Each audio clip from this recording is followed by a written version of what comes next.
동서는 가끔 꽉 막힌 소리라더라. 시어머니 아픈 거랑 우리가 이민 가는 거랑 무슨 상관이야? 나이 들어서 안 아픈 사람이 얼마나 돼? 그럼 시부모님 아프면 자식들 인생도 담보 잡혀서 살아야 되는 거야? 아니 형님, 형님도 이 집 며느리고 아주버님도 이 집 자식이잖아요. 자식 된 도리는 해야 되는 거 아니에요? 그런데 뜬금없이 이민을 가신다뇨.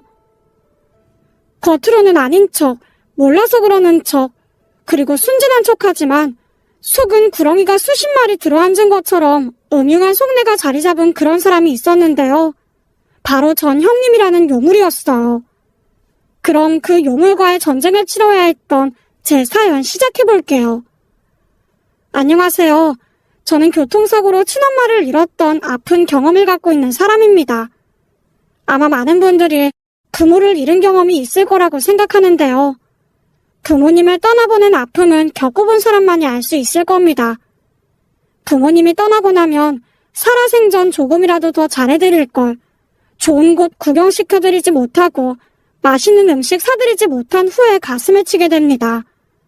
못다한 효도가 응어리지기 마련이죠. 자식의 마음이라는 게 누구나 다 비슷비슷하겠지만요.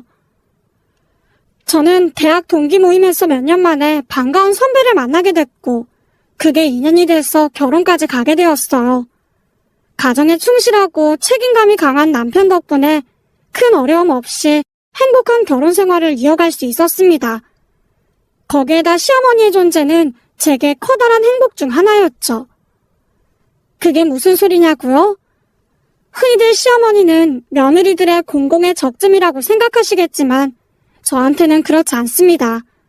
일찍 친어머니를 잃었던 탓인지 제겐 시어머니가 친어머니나 다름없었어요. 물론 며느리를 딸처럼 대해주신 시어머니의 사랑도 큰 이유였겠지만 저와 시어머니는 어느 모녀와 견주어도 모자람이 없는 다정한 사이였습니다. 어머니, 오늘 저랑 목욕탕 가실래요? 목욕탕? 네, 날도 쌀쌀한데 뜨끈한 목욕탕에서 푹 담그면 좋겠어요. 제가 어머니 묵은 때도 팍팍 밀어드릴게요. 그거 좋지. 나도 우리 며느리랑 목욕탕에서 수다 떠는 시간이 얼마나 소중한데.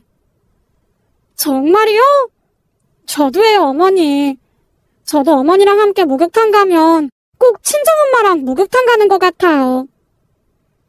제 응석을 다 받아주는 시어머니는 제겐 누구보다도 소중한 사람이었습니다. 전 그렇게 시어머니를 통해 친정어머니한테 받아야 할 사랑을 채우곤 했어요. 그러니 얼마나 각별한 존재였겠습니까? 시어머니뿐만 아니라 시아버님도 첫 며느리인 저를 끔찍이 아껴주셨죠. 제게 시댁은 불편하고 어려운 곳이 아니라 따뜻하고 안락한 곳이었습니다. 그런데 말이죠. 전혀 예상하지 못한 사람이 출연하게 되면서 저를 향해 있던 시부모님의 사랑이 나뉘게 되었는데요. 그건 뒤늦게 장가를 가게 된 아주버님 때문이었습니다. 남편에겐 나이가 50이 다 되도록 결혼을 하지 못한 형님이 한 분 계셨는데요. 어느 날 갑자기 아주버님이 결혼을 하겠다고 식구들에게 폭탄 선언을 하게 된 것이었어요. 다들 그 소식에 깜짝 놀라고 말았습니다.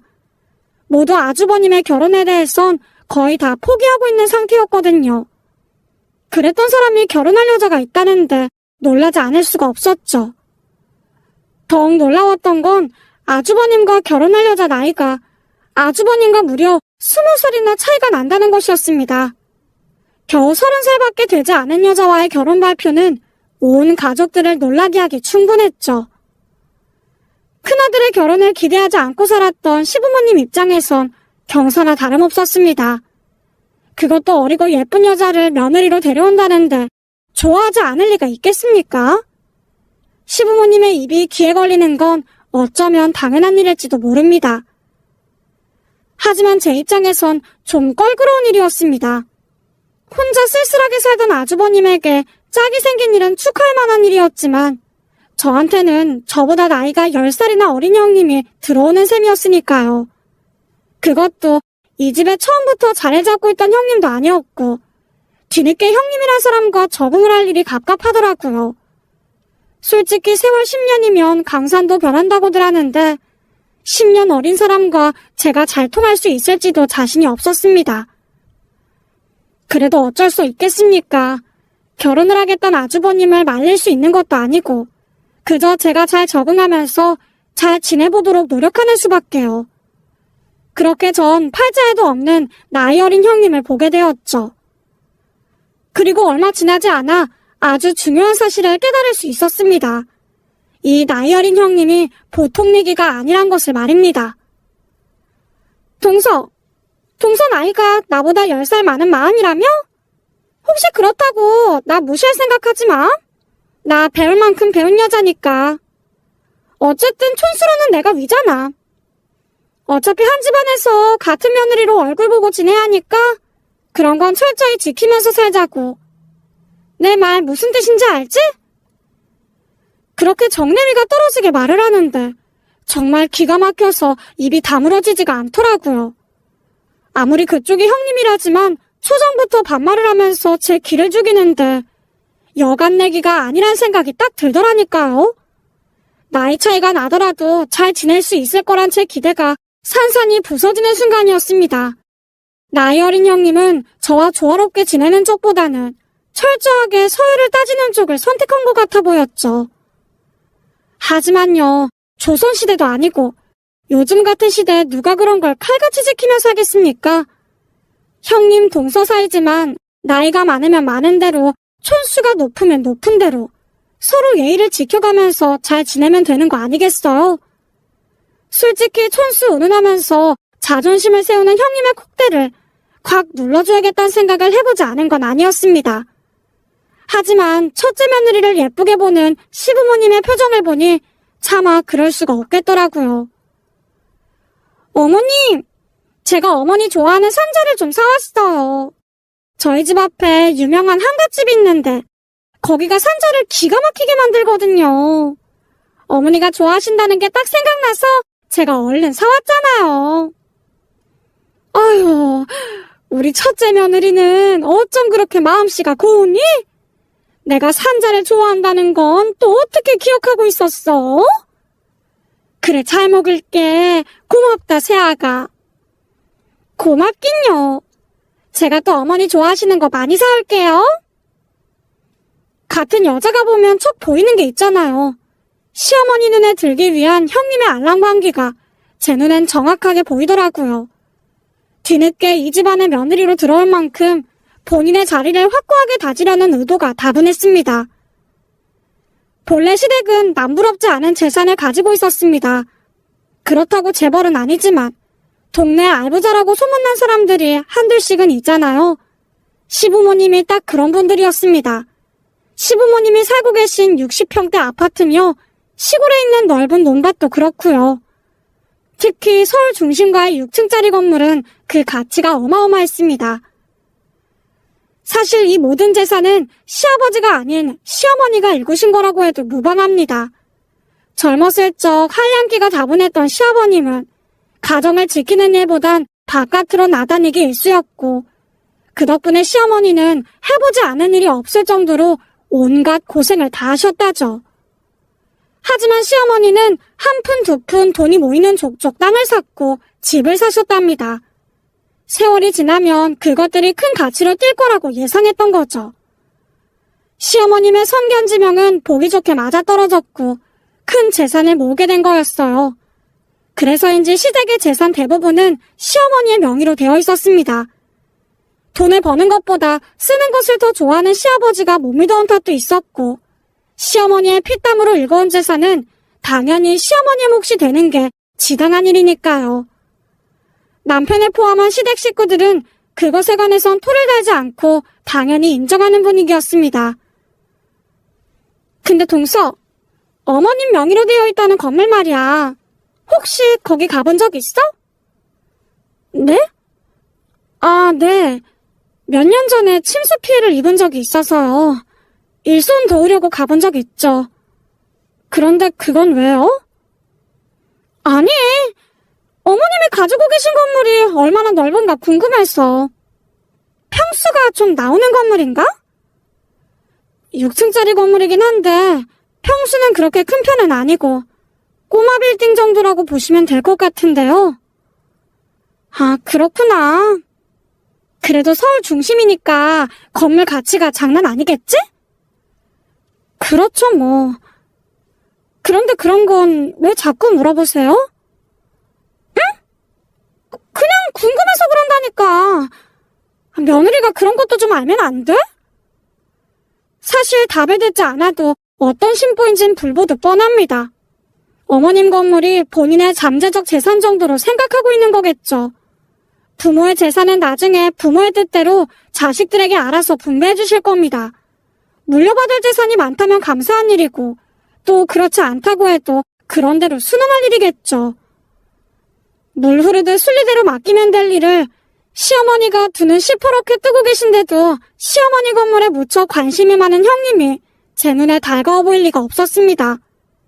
하지만 그렇다고 형님과 각을 세우면서 살 수는 없는 노릇이니 그저 그런가 보다 하고 속으로 삭히는 수밖에요. 그리고 아무리 형님이 시부모님 재산에 눈독을 들인다고 해도 그게 뭐 자기 욕심대로 되는 일이겠습니까? 그렇게 철딱선이 없는 형님과 가족으로 지낸 지 한 1년쯤 됐을 겁니다. 전 저대로 시어머니와 잘 지내고 있었고요. 형님은 형님대로 시어머니에게 갖은 애교와 곰상을 떨면서 사랑받고 있었죠. 어쩌면 시어머니 입장에서는 나쁜 일은 아닐지도 모릅니다. 두 며느리들에게 둘러싸여 마음껏 사랑을 주고받을 수 있었을 테니까요. 저도 좋은 게 좋은 거라고 뒤늦게 며느리로 입성한 형님을 순순히 인정하고 있었죠. 그러던 어느 날이었습니다. 시어머니한테서 전화가 걸려오더라고요. 평소 전화가 올 시간이 아니어서 의아한 마음으로 전화를 받았죠. 네, 어머니, 저예요. 무슨 일이세요? 예, 둘째야. 이 시간에 전화 걸어서 미안한데 내가 밤에 산책을 나왔다가 집에 들어가려는데 현관 비밀번호가 통 생각이 나질 않는구나. 마침 집엔 아무도 없고 문을 열 수 있는 방법이 통 없어서 너한테 전화했어. 어머, 그러셨어요? 그럴 수 있어요. 저도 가끔 한 번씩 까먹곤 해요. 시어머니의 음성에는 불안함과 미안함이 담겨 있었습니다. 전 일부러 목소리를 돋우면서 시어머니 집 비밀번호를 알려드렸죠. 시댁과 멀지 않은 곳에 살며 자주 드나들었기 때문에 시댁 비밀번호를 잘 알고 있었거든요. 시어머니는 그제야 생각이 났다는 듯 금세 밝아지시더라고요. 아, 그치? 맞다. 네가 알려주니까 이제야 생각나는구나. 아유, 내가 왜 그걸 까먹었는지 모르겠다. 나이가 먹어서 그런가. 꼭 나이 때문은 아니고요. 누구나 순간적으로 그럴 때가 있잖아요. 저도 그런다니까요. 그래. 아무튼 밤늦게 미안하다. 어여 쉬어. 네, 어머니도요. 그렇게 시어머니와 전화를 끊고 나니까 괜스레 걱정이 들기 시작했습니다. 평소 총명하신 어머니시라 더 그랬어요. 하지만 이내 별일 아닐 거라고 생각하고 쓸데없는 생각을 애써 지우고 말았죠. 그런데 시어머니의 평소와 다른 이상한 행동이 계속되는 게 아니겠어요. 어느 날은 통 전화를 받지 않으시기에 직접 시댁에 가봤더니만 핸드폰을 냉장고에 넣어놓고 새카맣게 잊고 계신 적도 있었고요. 은행 일을 보러 가셨다가 통장을 손에 꼭 쥐고 마트에만 다녀오시는 일도 있었습니다. 그렇게 일상에서 있을 법한 소소한 실수면 다행이게요. 때때로 시어머니는 사람 이름이나 얼굴을 기억하지 못하다가 겨우 떠올리시는 일도 잦았습니다. 기억을 하지 못하는 대상이 먼 친척이나 이웃 같은 사람이면 말도 하지 않죠. 가만히 있어봐라. 우리 며느리 이름을 내가 분명히 아는데. 아휴, 둘째야, 너 이름이 뭐였지? 어머니, 정말 제 이름이 생각나지 않으세요? 천천히 잘 생각해 보세요. 이게 참...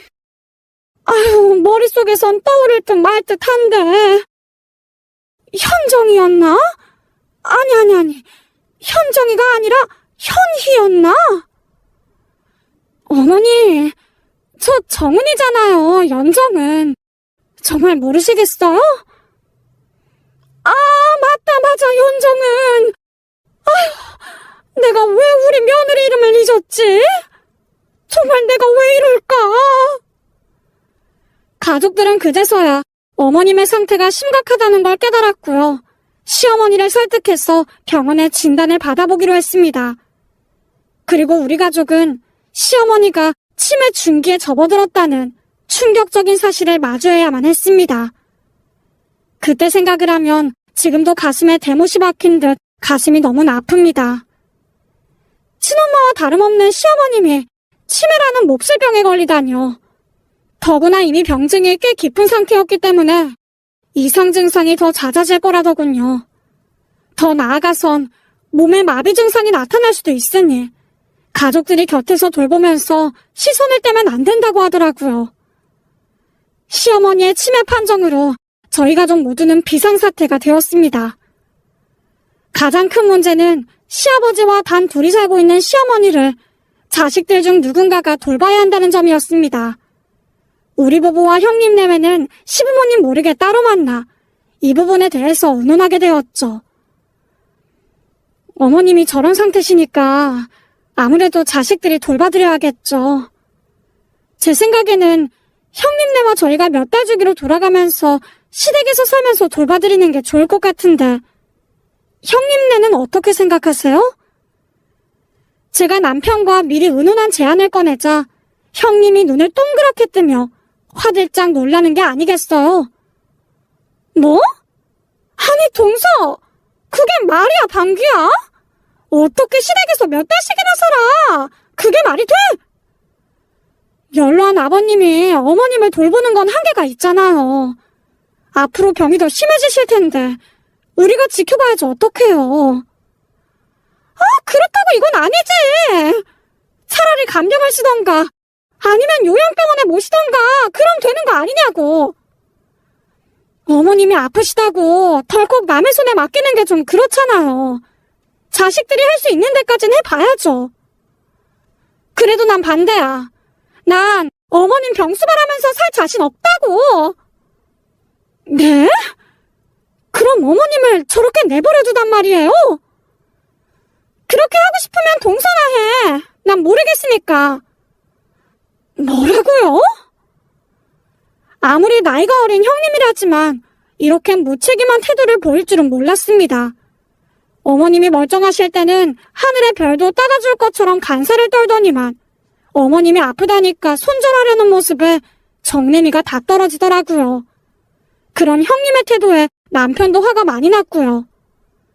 결국 뚜렷한 결론을 내지 못하고 그날 회의는 끝이 났습니다.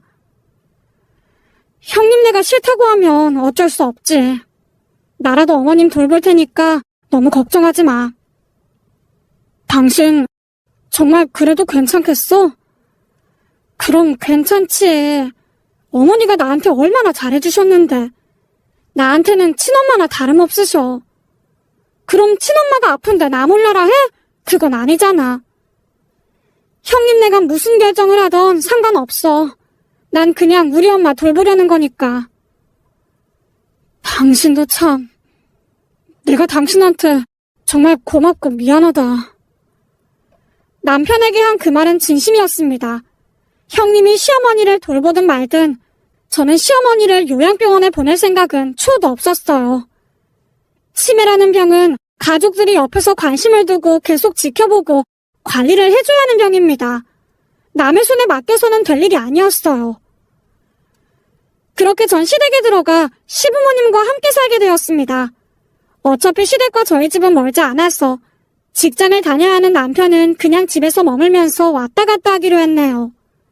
시어머니는 불편하게 뭐하러 그러느냐고 당신은 괜찮다고 하셨지만 시어머니의 표정에서 안도감을 느낄 수 있었습니다. 하루가 다르게 변하는 자신의 모습에 얼마나 두려움을 느끼셨을까요? 행여나 자신도 모르게 큰 사고를 칠까봐 얼마나 전전긍긍하셨을까요? 저는 그런 시어머니가 예전 모습을 되찾을 때까지 최선을 다해서 모시리라 마음먹었죠. 그것이 제가 응당 해야 할 일이라고 생각했습니다. 하지만 치매가 심해지는 시어머니를 모시는 일은 그리 녹록지 않았어요. 시어머니의 치매 증상은 예상하지 못한 곳에서 불쑥불쑥 튀어나오곤 했습니다. 아무런 문제 없이 제가 차린 밥상에서 맛있게 식사를 하고 나서는 30분도 채 되지 않았는데 제게 이렇게 묻습니다. 얘 아가, 근데 저녁 밥상은 차리질 않니?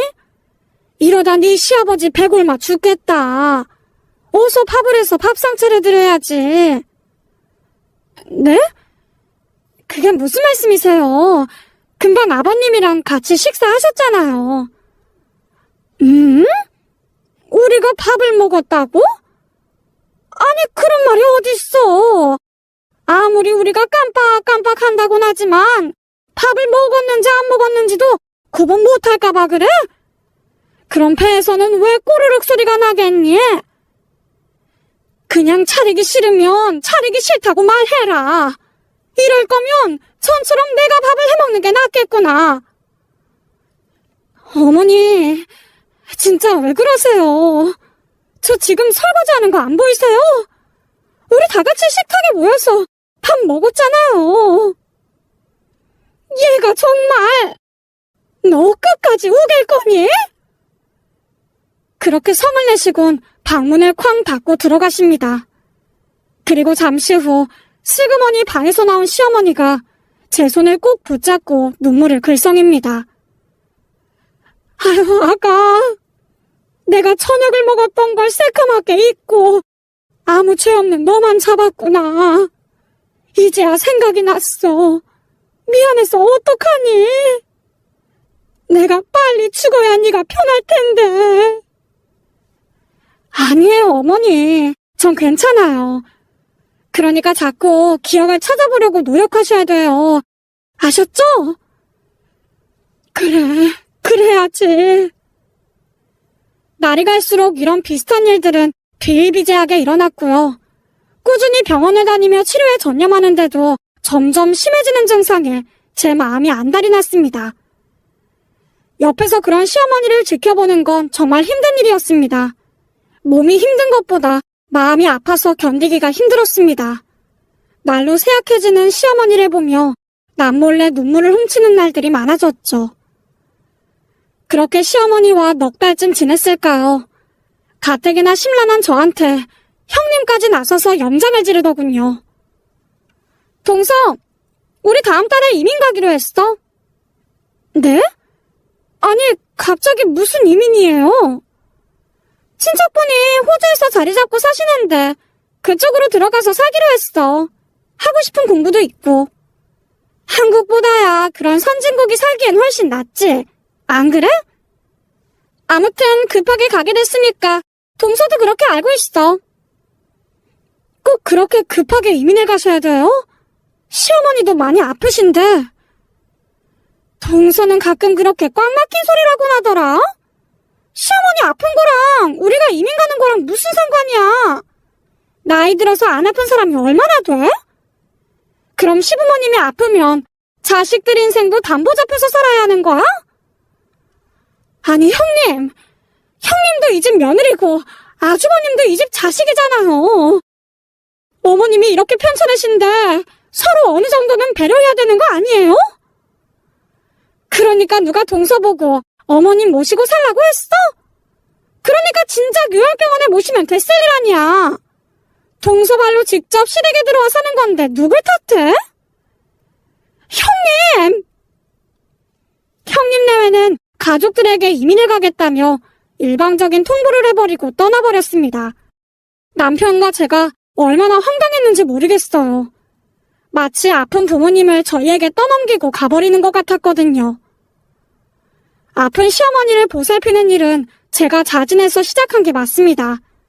하지만 그것과는 별개로 자식의 도리는 조금도 하지 않겠다는 형님과 아주버님의 태도는 정말 경악스러웠죠. 그렇지만 제가 말린다고 들어먹을 형님이 아니었어요. 자기들 인생 그렇게 산다는데 제가 뭘 어쩌겠습니까? 우라통은 터졌지만 제 앞에 놓인 현실만 해도 막막했네요. 전 아픈 시어머니와 연로한 시아버지를 모시기 위해 인내님을 다하고 있었으니까요. 하지만 시간이 지날수록 저도 한계에 다다르고 있다는 것을 느끼고 있었습니다. 시댁에 들어와서 산 지 1년이 좀 넘었을까요? 어느 날 시아버지가 절 불러다 놓고 어렵게 입을 떼시더군요. 아가, 내가 좀 알아봤는데 여기서 좀 떨어진 곳에 괜찮은 요양병원이 하나 있더구나. 저 사람처럼 치매 환자를 전문적으로 보살펴준다더라고. 그래서 내가 이 사람이랑 같이 그곳에 들어가서 살아볼까 한다. 네? 아버님, 그게 무슨 말씀이세요? 그런 말씀 마세요. 제가 있는데 병원에는 왜 들어가요? 이제 너도 아프고 늙은 부모 뒤치다거리 그만하고 살아야지 않겠니? 그만하면 됐다. 이제 우리가 살면 얼마나 살겠어. 얼마 전에 너 시어머니가 유언장을 쓰겠다면서 김 변호사 불러달라고 하더구나.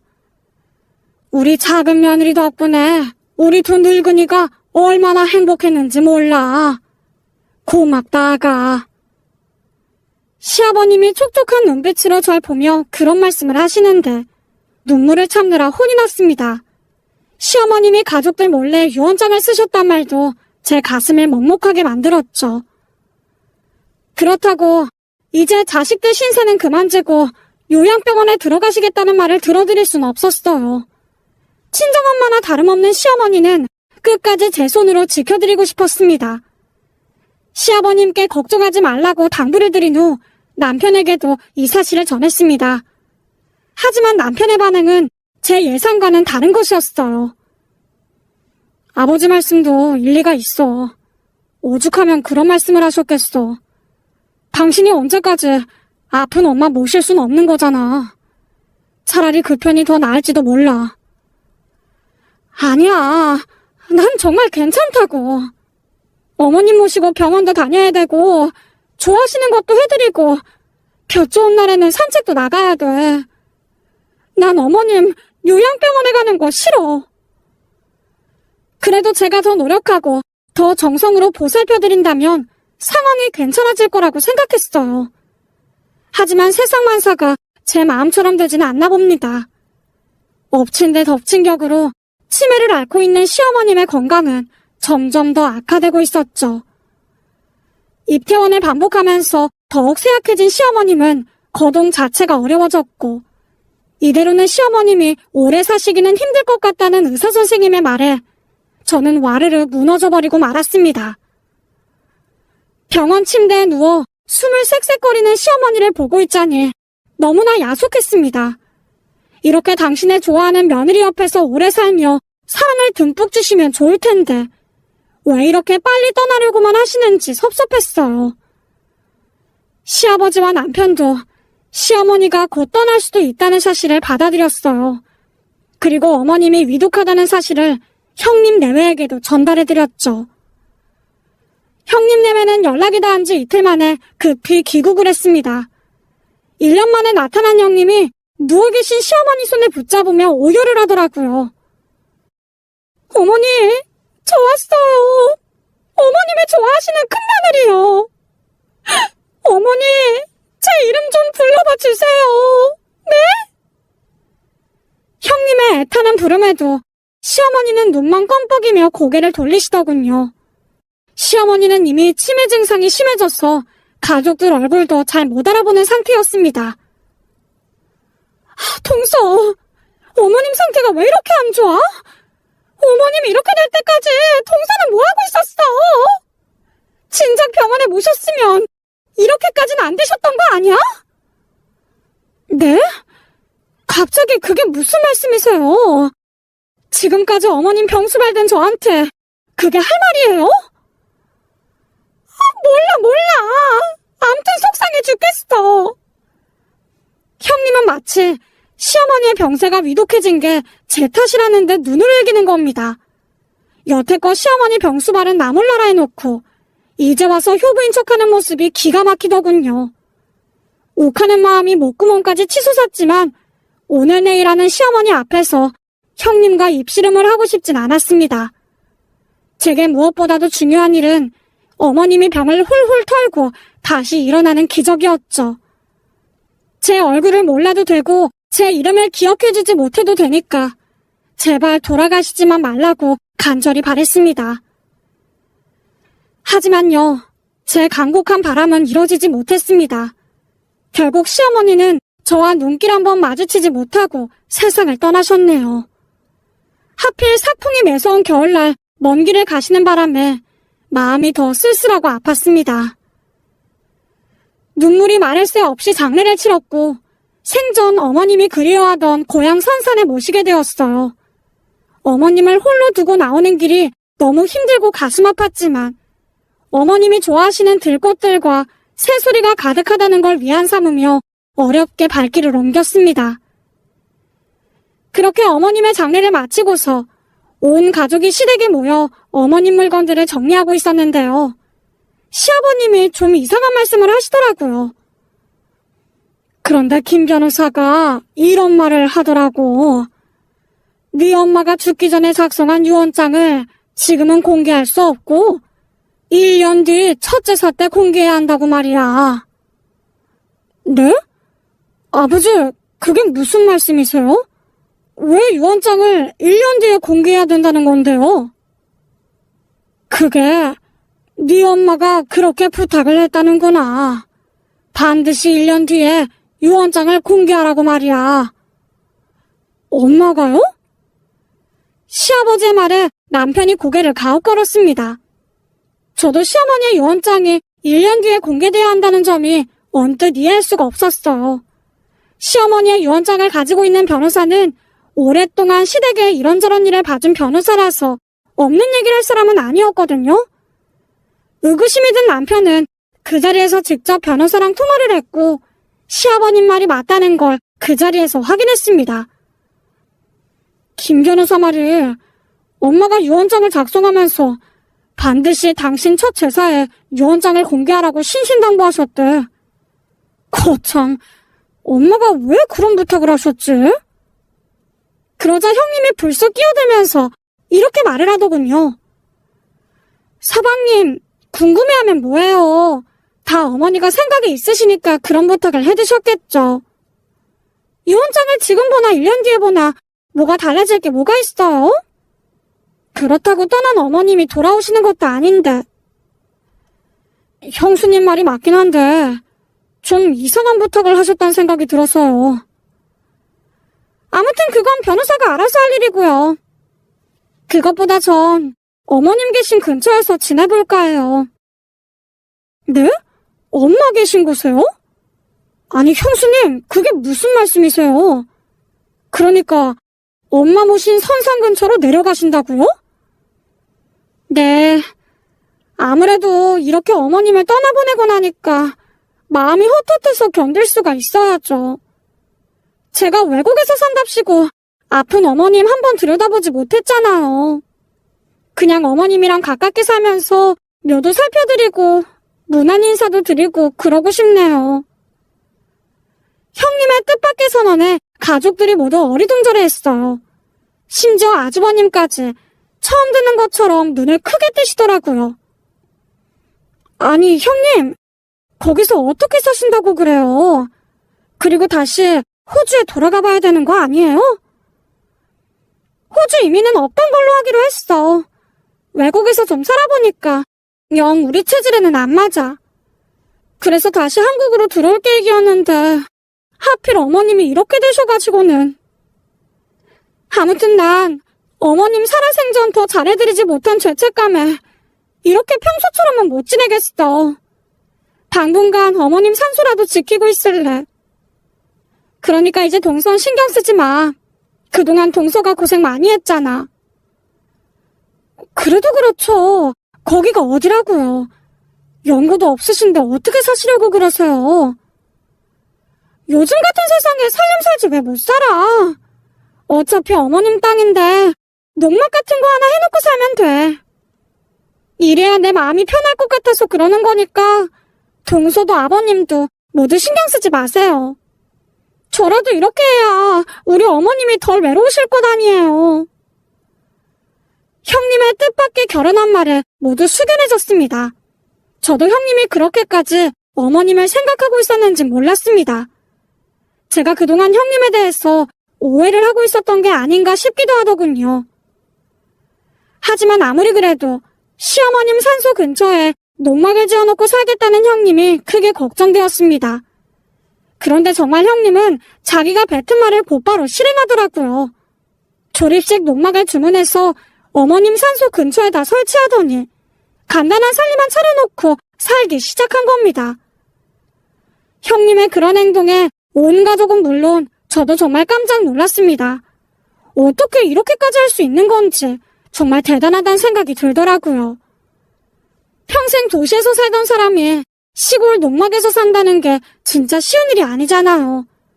시어머니에 대한 효심이 그 정도로 깊다는 게 형님의 진짜 모습이 아닐까 그런 생각이 들더라고요. 간혹 속으로 형님 욕을 했던 제가 부끄럽기도 했고요. 몇 달째 이어진 형님의 현대판 심효살이는 좁은 시골 동네에 금세 퍼졌습니다. 요즘 같은 세상에 이런 며느리가 어딨냐면서 입과 입을 통해 소문이 파다하게 번지더군요. 형님의 효심에 감동한 사람들이 제게까지 형님에 대해서 물어왔어요. 네 시어머님은 저런 며느리 뒀으니 저승 가서도 외롭지 않을 것 같다. 요즘 같은 세상에 어쩜 저런 심청이 같은 며느리가 다 있냐며 입에 침이 마르도록 칭찬을 하더라고요. 그렇게 소문이 자자하니 지역신문에서도 망부석처럼 어머니 곁을 지키는 형님을 취재 나오기도 했습니다. 이 시대에 보기 드문 효부라고 말이죠. 형님의 이야기가 신문을 타더니 군청에서는 형님에게 올해의 효부 상패를 전달하기까지 했네요. 형님은 그렇게 꼬박 1년을 어머님 산소 근처에서 살아냈습니다. 그리고 시어머니의 첫 제사 이틀 전에 농막 생활을 접고 내려오게 되었죠. 우리 가족은 시댁에 모여 어머님의 첫 제사를 정성껏 준비했어요. 생전 좋아하시던 음식도 넉넉하게 준비하고 가슴속에 묻어두었던 기억들도 꺼내어 그리운 시어머니를 추억했습니다. 그리고 시어머님 첫 제사에는 특별히 변호사님도 참석을 해주었습니다. 시어머님의 뜻이 담긴 유언장을 가족들에게 공개하기 위해서였죠. 고인의 뜻대로 1년 만에 공개되는 유언장이어서 시아버님을 포함한 가족 모두가 유언장을 읽는 변호사의 입에 오롯이 시선을 모았습니다. 고인께서는 고인의 명의로 되어 있는 본가 아파트는 남편분에게 상속하고 나머지 임야 및 부동산은 자식들에게 공평하게 나눠 상속하겠다고 하셨습니다. 하지만 특별히 예외를 두신 부분이 있으신데요. 서울에 위치한 6층짜리 건물은 자식분들이 아니라 평소 고인에게 지극한 효심을 보여주었던 며느리에게 직접 상속하신다고 하셨네요. 두 분 며느님 중 누가 고인에게 효심이 깊었는지는 고인의 남편분께서 잘 판단해 주실 거라고 하셨는데요. 결국 건물의 상속자는 남편분이 결정해 주시면 될 것 같습니다. 변호사님이 공개한 유언장 내용은 충격적이었습니다. 다른 부분은 그런대로 납득이 됐지만 효심이 깊은 며느리 중 한 사람에게 서울 건물을 상속하겠다는 것은 정말 생각지도 못한 유언이었어요. 시어머니가 무슨 뜻으로 그런 유언을 남기셨는지 이해가 되지 않았습니다. 하지만 시어머니가 가지고 계신 재산 중 가장 가치가 높은 건물을 두 며느리 중 한 사람에게 주신다는 유언에 남편과 아주버님의 기도 쫑긋 서더라고요. 그러자 난처해진 건 바로 시아버님이셨습니다. 시어머님은 아버님이 직접 당신께 효심이 깊은 며느리를 고르라고 하셨으니까요. 모두의 시선을 느낀 아버님이 변호사님에게 다시 한번 물었습니다. 그러니까 내가 건물을 상속해줄 며느리를 직접 골라야 한단 말이죠? 근데 그걸 지금 꼭 결정해야 합니까? 좀 더 생각해 보신 후에 결정하셔도 되지만 지금이 가장 적절한 때인 것 같습니다. 온 가족이 모여있기도 하고 변호사인 저도 지금 이 자리에 있으니까요. 이거야 원. 난처해진 아버님이 한숨을 푹 쉬며 저와 형님을 번갈아 쳐다보더군요. 저도 태어난 척을 했지만 무척 긴장이 되더라고요. 시어머님의 재산에 특별히 욕심을 가졌던 적은 없었습니다만 솔직히 말해서 건물이 생긴다는 게 일반적으로 상상할 수 있는 일이 아니잖아요. 두 손을 모으고서 시아버님만 지켜보고 있는 형님도 저와 비슷한 마음이었겠죠. 한참을 고민한 아버님이 한숨 섞인 음성으로 입을 떼셨습니다. 이건 내 일생일 때 가장 어려운 선택이라고 해도 과언이 아니구나. 사실 이런 재산들은 거의 다 너희 시어머니가 만들었다고 해도 과언이 아니다.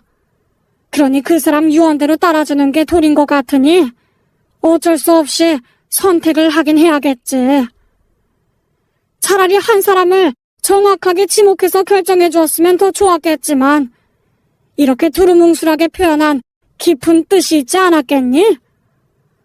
어쨌든 내가 가만히 생각을 해보니까 누구한테 물려줘야 할지 조금은 알 것도 같다.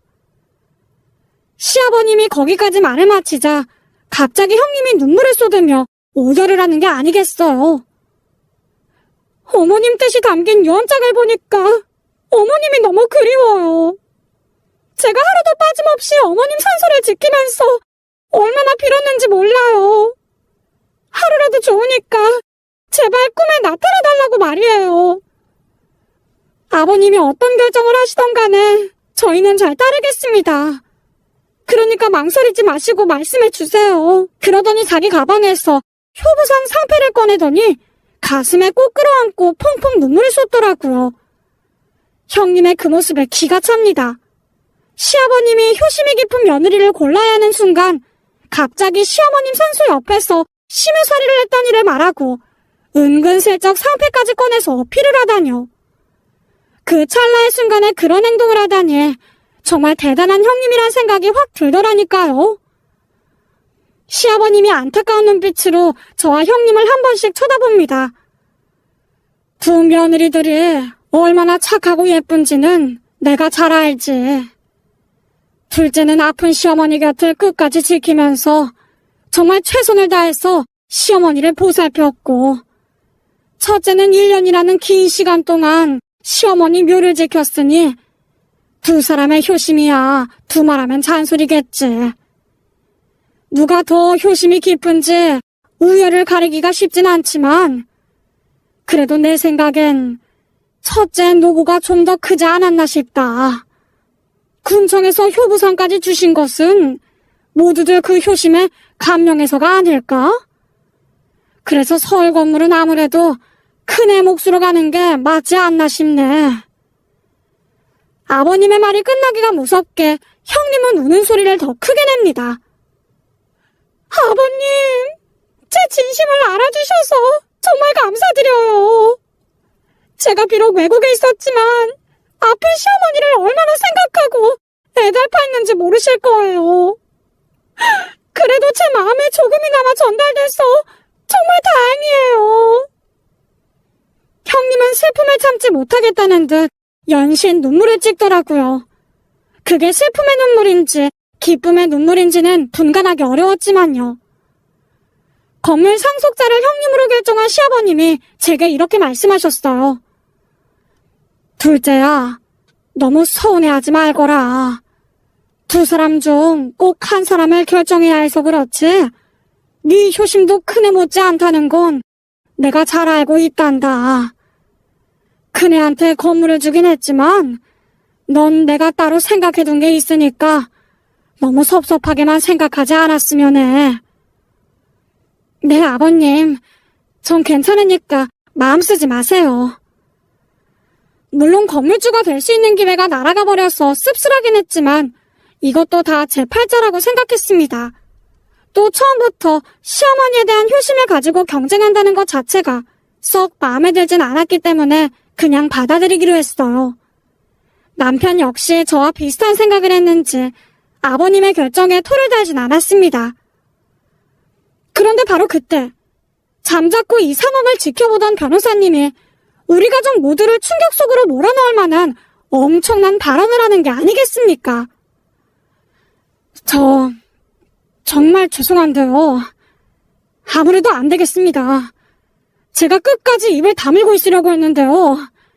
지금이라도 이 잘못을 되돌리지 않으면 평생 후회할 것 같아서요. 변호사님이 긴 한숨을 지으며 그런 말을 하자 형님 안색이 급변하더라고요. 아니, 김 변호사님, 무슨 말씀을 하시려고 그러세요? 이제 어머니 유산 상속은 다 끝난 거 아닌가요? 아니요, 아직 끝나지 않았어요.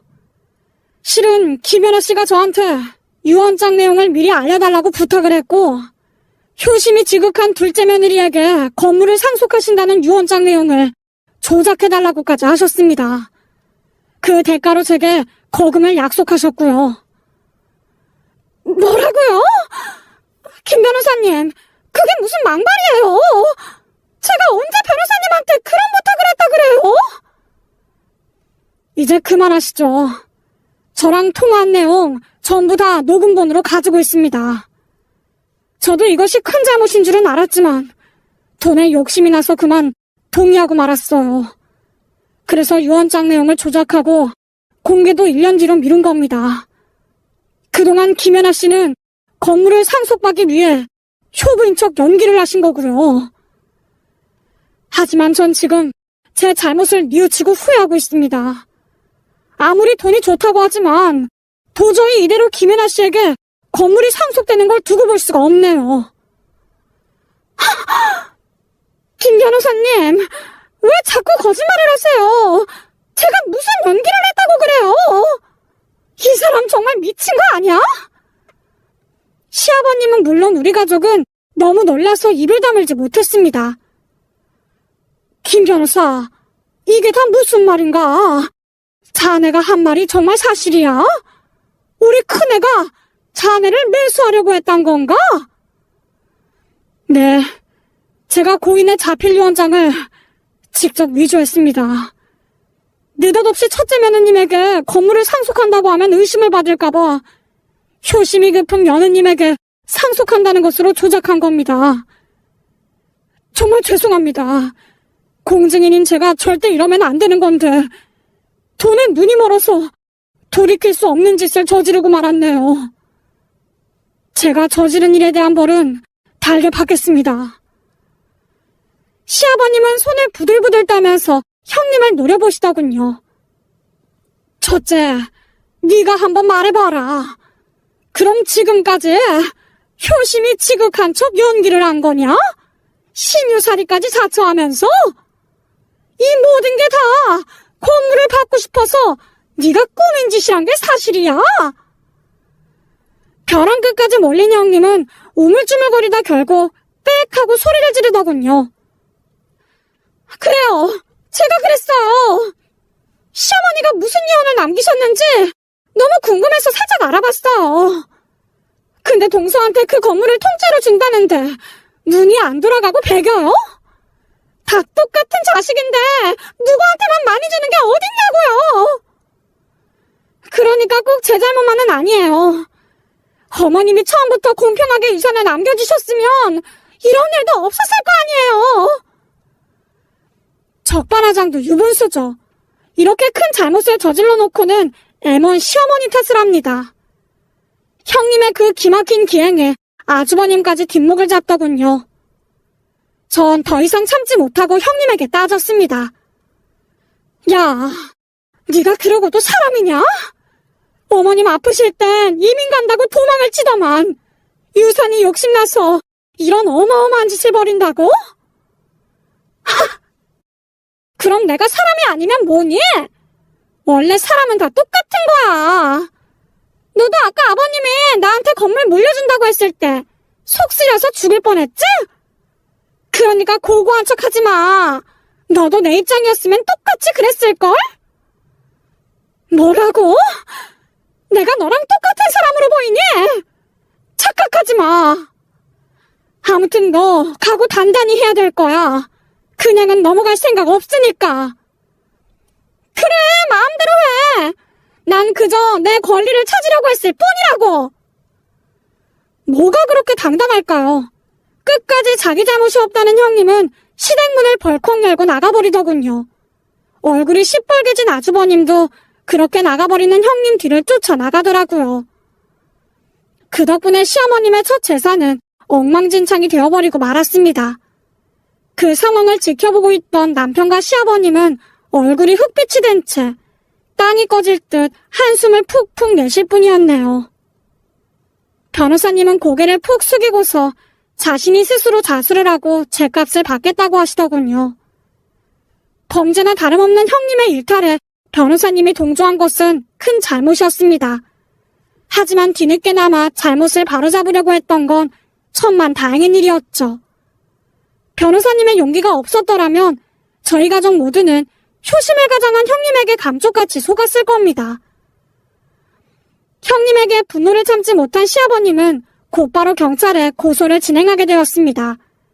유언장 조작과 함께 상속 무효소송까지 함께 진행이 됐죠. 경찰의 조사는 바로 이루어졌고 재판 결과 형님의 범죄 사실이 인정이 됐고 형님은 징역 1년 6개월에 집행유예 2년이라는 실형을 선고받았습니다.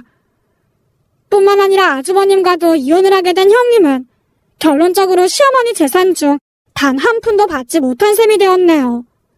결국 지나친 욕심 때문에 더 많은 걸 잃게 된 셈이었죠. 형님의 유언장 도적 사건에 동참한 변호사님도 그 죄가 작지 않았지만 저희 가족의 선처와 본인의 반성 덕분에 감당할 수 있는 수준의 죗값을 받게 되었어요. 저희 가족에게 큰 상처를 준 사람이었지만 결국 그 사람 덕분에 형님의 실체를 밝힐 수 있었던 점도 참작이 된 겁니다. 시어머님이 남긴 건물은 원본 자필 유언장에 따라 제가 상속받게 되었습니다. 팔조에도 없는 건물주가 되어서 부담스럽긴 하지만 저를 인정해준 시어머님의 사랑이라고 생각하고 감사한 마음으로 받았네요.